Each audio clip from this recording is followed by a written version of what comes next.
মানে গাড়িতে ড্রাইভার এখন কেউ যদি ঢুকে থাকে যদি আমরা আজকে এই মোটামুটি 11টা থেকে 11:15টার মধ্যে আমরা একটু জানতে পারি যে এই সিরাজুল ইসলাম মেডিকেল কলেজের যে বেসমেন্ট যেটা আছে বেসমেন্টের পার্কিং এর স্থানে একটা সাদা মাইক প্রাইভেট কার ছিল।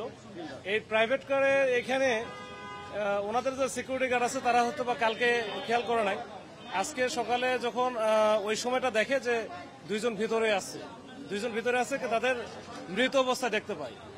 দেখতে পাওয়ার পরে কিন্তু আমাদের থানাকে ইনফর্ম করে, সাথে সাথে ওসি এবং এখানকার এসি রমনা দুইজনে চলে আসে। এরপরে তো আমিও আসলাম, এসে তাদেরকে আমরা এভাবে পাইলাম যে একটা প্রাইভেট কার, সাদা প্রাইভেট কারের ভিতরে ড্রাইভারের সিটেই বসেছিল আর সেকেন্ড সিটারে আরেকজন বসেছিল।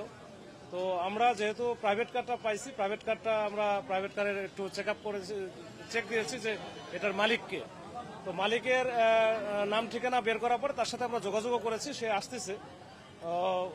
আর যে দুইজন আছে, দুইজনে এখনো ওইভাবে পূর্ণাঙ্গ রূপে শনাক্ত করতে পারি নাই, তবে ড্রাইভারের সাথে কথা বলে, মালিকের সাথে কথা বলে যেটা বোঝা যাচ্ছে দুইজনের নাম আমরা আপাতত পাইছি। এটা ভেরিফাই করতে হবে, ভেরিফাই করার পরে হয়তো আমরা বলতে পারবো। আর এরপরে অন্যান্য যে জিনিসগুলো আছে, বিশেষ করে সিসি ক্যামেরা, টিভি, আমরা সিসি ক্যামেরা কিন্তু আমরা পর্যালোচনা করেছি।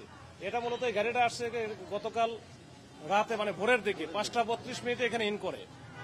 5:32 ইন করার পরে দুইজন আবার বের হয়ে গিয়ে 5:40 দিকে ওই দুইজনের মধ্যে একজন মালিক আর আরেকজন যে এখানে আছে সে আবার ফেরত এসে আবার সে গাড়ির দিকে যায়।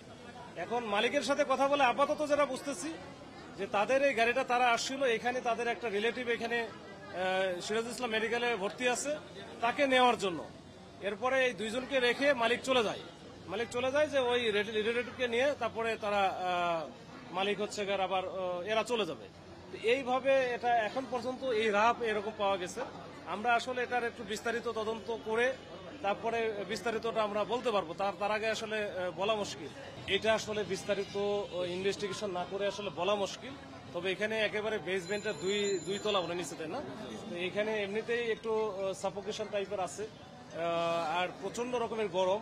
আর গাড়িটা যেহেতু একেবারে বন্ধ ছিল বলতে লক করা ছিল এবং কোনো এসি বা অন্য কোনো কিছু ছিল না, ওইখানে তো প্রচন্ড রকমের গরম ছিল। কিন্তু এই গরম হওয়ার কারণে এই লাশগুলার একটু ডিকম্পোস্ট হয়ে গেছে বেশি।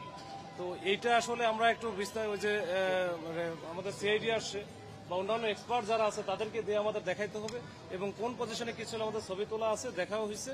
এখন এটা আমরা একটু অ্যানালাইসিস করবো, তারপরে হয়তো বলতে পারবো।